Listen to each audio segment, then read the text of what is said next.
Brampton housing feels like a pressure cooker. Building pressure, but no release. Distressed sales are rising over $150 million in past due property taxes. Home prices are down sharply from the 2022 peak, and the population growth outpacing infrastructure, congested streets, safety concerns, rising crimes, and some of the highest car insurance rates in the country. This isn't opinion, this is what the numbers are saying. And families who have options, they are choosing to leave Brampton. I'm not here to bash Brampton, I'm here to explain why this is happening and where people are going instead. When I moved to Canada some 25 years ago, I came to Brampton because my cousin welcomed me here.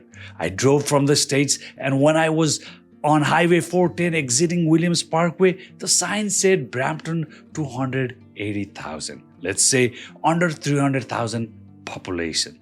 It was 2002. My early memories of Brampton were peaceful, manageable, and very affordable. West Brampton was all farmlands until your eyes can see. The only thing I observed was tall builder flags and builder sales centers with their model homes out in the middle of the fields. Detached homes, 2,200 square feet, 2-car garage, traditional lots selling for $239,000. I had to really pinch myself. Yes, that was then. Fast forward 25 years, it's now 2026. And Brampton is not the same city I first experienced. Not emotionally, not structurally. Back then, Brampton had under 300,000 people. Today, it's pushing 750,000, and some argues with all those rentals, it's probably a million already. That kind of growth doesn't just change a city,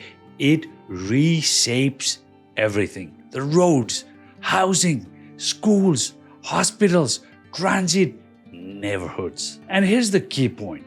Brampton didn't slowly grow.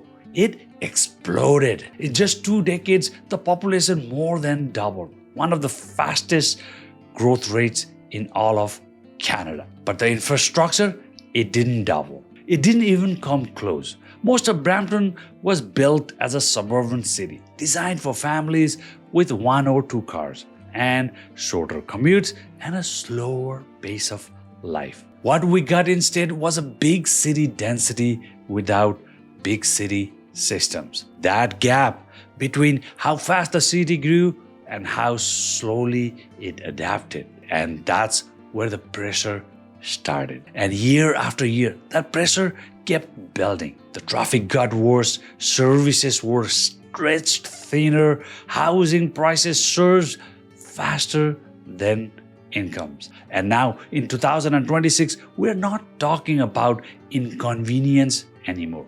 We're talking about strain. You can feel it on the roads, you can see it on the streets, you can hear in the people's conversation. This didn't happen overnight. But overnight is when people finally say, enough is enough. And when you combine explosive population growth with limited supply, the first thing to break is housing. Now, let's talk about the biggest pressure of all, housing.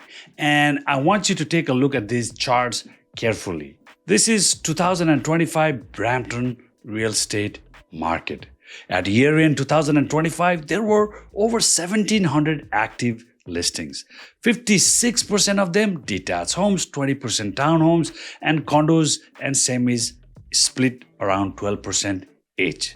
The overall list price, $1,050,000, and average days on the market of 60 days. Now, let's examine the detached side. Almost 1,000 active listings at year-end with average list price of $1.3 million.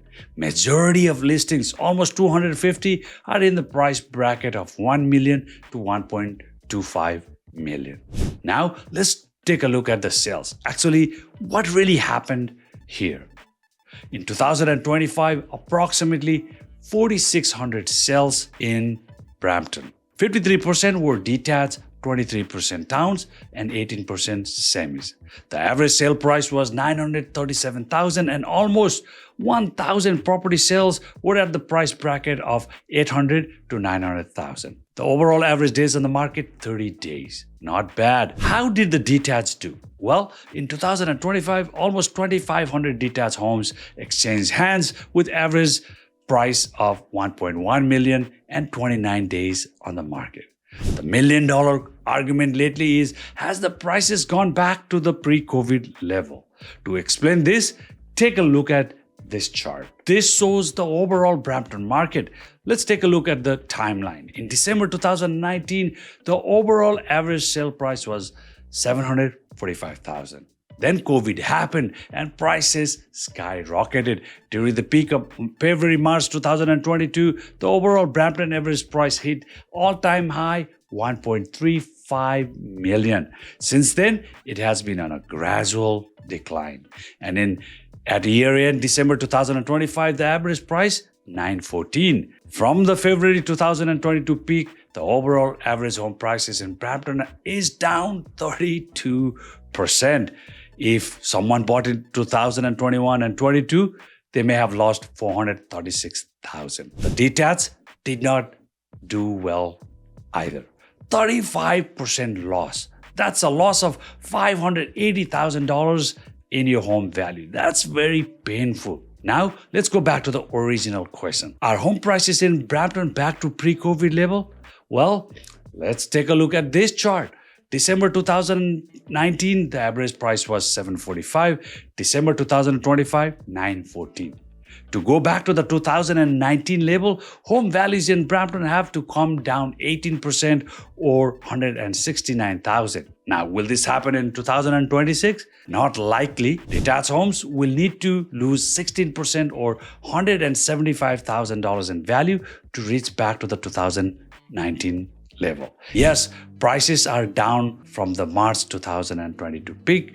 Detached homes are down, semis are down, townhomes are down. But here is the part people miss.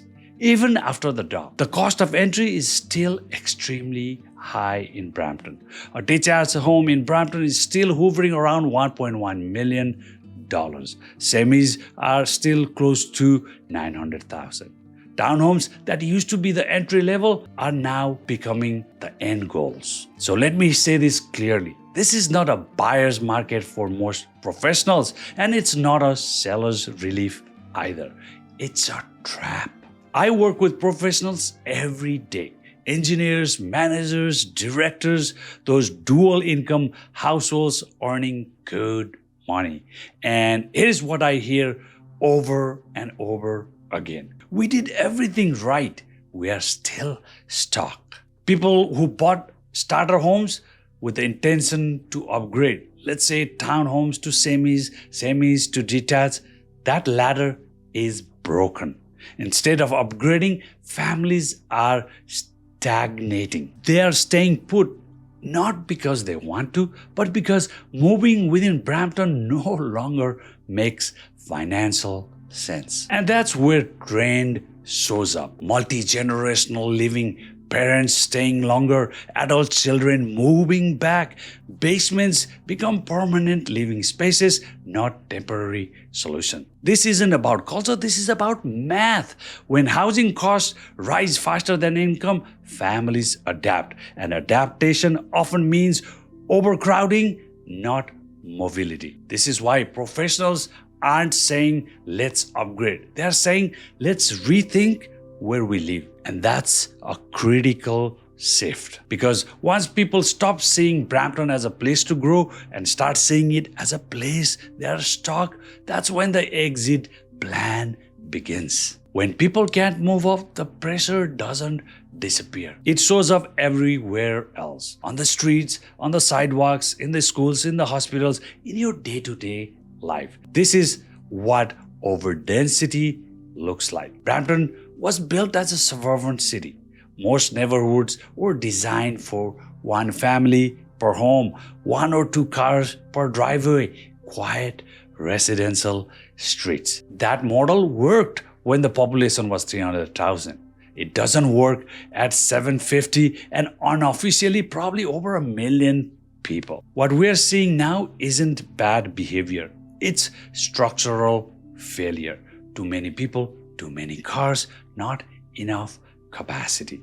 Cars parked on the curves, cars parked on the sideways, cars blocking fire routes. Try pushing a stroller, try walking a dog, try having a guest over. Residential streets now look like overflow parking lots, and people are frustrated. And this also creates safety issues. Emergency access becomes a concern. Visibility drops.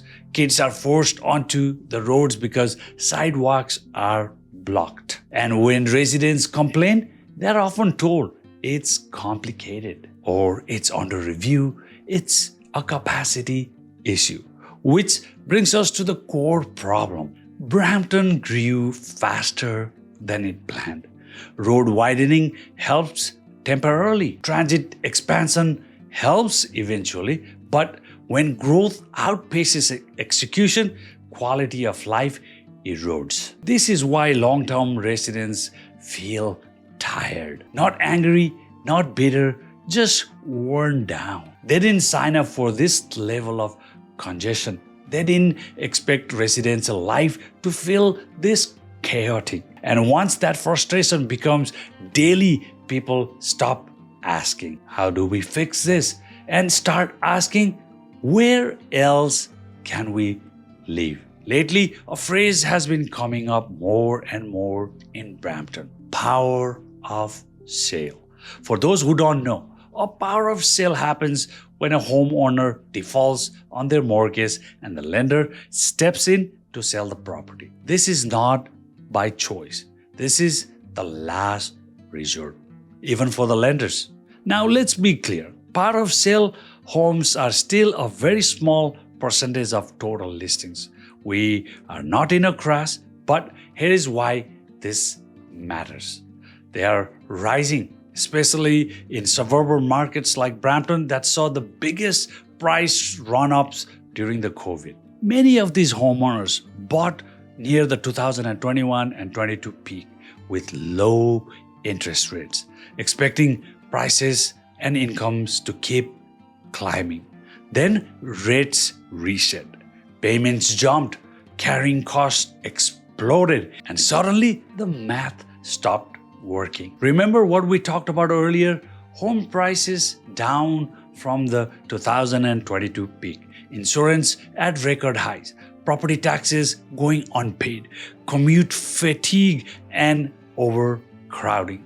This is where it all converges. Forced sales don't show up first. They show up last, after people caught spending, after families borrow from savings, after everything else fails. So when you start seeing more power of sale listings, that's not noise. That's a stress signal. This doesn't mean Brampton is collapsing, but it does mean the city is under pressure and some homeowners simply can't carry the load anymore. And professionals are watching this. They notice, because once people see neighbors selling under pressure, banks stepping in, and values still below peak, they don't ask, should I upgrade here?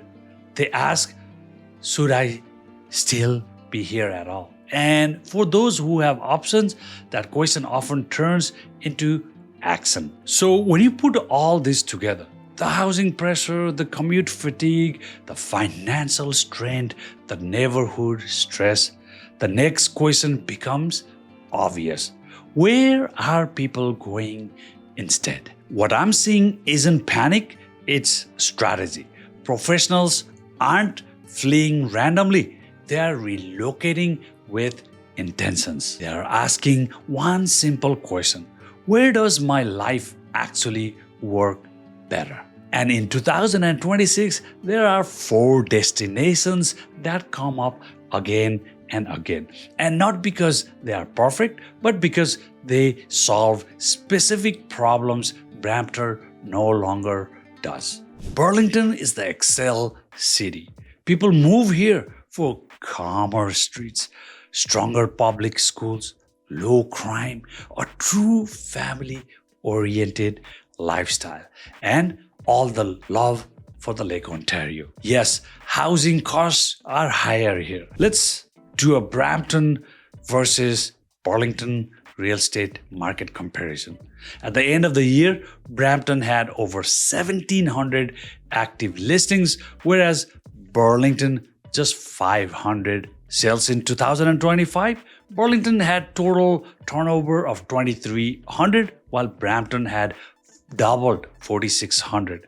Overall, Burlington average price is 1.1 million, while Brampton 930,000. And in the detached segment, Brampton had almost 1,000 active listings at year end, while Burlington is less than 200.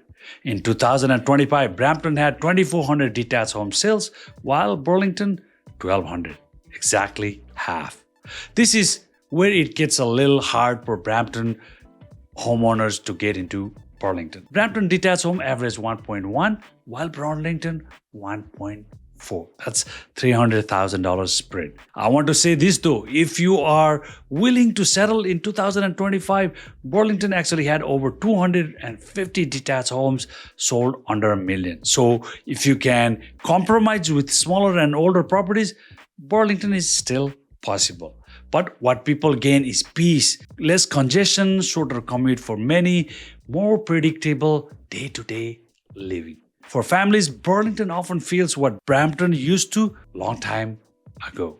Then you have Oakville. Oakville attracts professionals who are done compromising. Top-tier schools, executive neighborhoods, excellent go access, strong community structure, and also the lakeside. Oakville is expensive, no question about it. Oakville overall price is 1.4, while Brampton 937,000. Volume-wise, Brampton annual turnover is double that of Oakville, and Brampton active listings are also double in numbers. For some of you, it will be a shocker. Oakville detached homes average 1.9 million, while Brampton 1.8. That's a spread of $800,000. But for those who can afford it, it offers stability, order, and a long-term confidence. This is where people move when they say, I want to stop worrying. Next up is Hamilton. Hamilton is really value reset. The average price of Hamilton homes is $788,000, while Brampton is $937,000. Hamilton annual turnover is slightly higher than Brampton. Where you gain the most in the detached homes. While Brampton average is 1.1 million for detached homes, Hamilton is under 900,000. And Hamilton has plenty of options, 900 active detached home listings at the year end. Hamilton isn't for everyone, but for many, it's a smart trade. Next, you have the Durham Region, Ajax, Whitby, Oshawa, Clarington. Durham is the space and affordability play. Bigger homes, lower prices, quieter residential streets. The trade-off is really commute, but GO train makes it workable. Families often tell me, we finally feel like we are living again. And Durham Region average price is $880,000, in line with Brampton at $937,000. Lots of volume in Durham Region. Annual turnover, 8,000 homes. Detached homes also make sense in Durham. The average price is $1 million and Brampton is 1.1. So it's slightly more affordable. So Ajax, Whitby, Oshawa, Clarington are great options. Here's the important part. People aren't leaving Brampton because they hate it. They are leaving because their priorities changed. Time matters more. Peace matters more. Quality of life matters more. And once those priorities shift, location follows. Let me leave you with this. Leaving Brampton is not a failure. It's not giving up. It's not panic. For many professionals, it's simply a strategic decision. Cities change, and when a city changes faster than people can adapt, some people stay and others choose a different path. And neither are wrong. But pretending the pressure isn't real doesn't help anyone. If you've lived in Brampton for 10, 15, even 20 years, if you've worked hard, built equity, raised a family, and lately you've been feeling tired, boxed in, frustrated, or just unsure, you're not imagining it. A lot of people are feeling the same way. And here's the good news. You have option. Whether that's Burlington, Oakville, Hamilton, or the Durham Region. The goal isn't to chase hype. The goal is to choose a place where your time, your money, and your peace of mind works better together. This is what I help families do. Not rush, not guess, not react emotionally, but plan ahead, plan intelligently. Whether you are thinking about moving in 60 days, 6 months, or even next year, a simple conversation can give you the clarity. If this video resonated with you, book a no pressure call using the link in the description. We'll talk through your situation, your numbers, and your options honestly. No obligation, just clarity. Sometimes the smartest move isn't staying longer. It's knowing when and where to move next. I'm Realtor Roshan, and thanks for watching this video. I'll see you on my next video.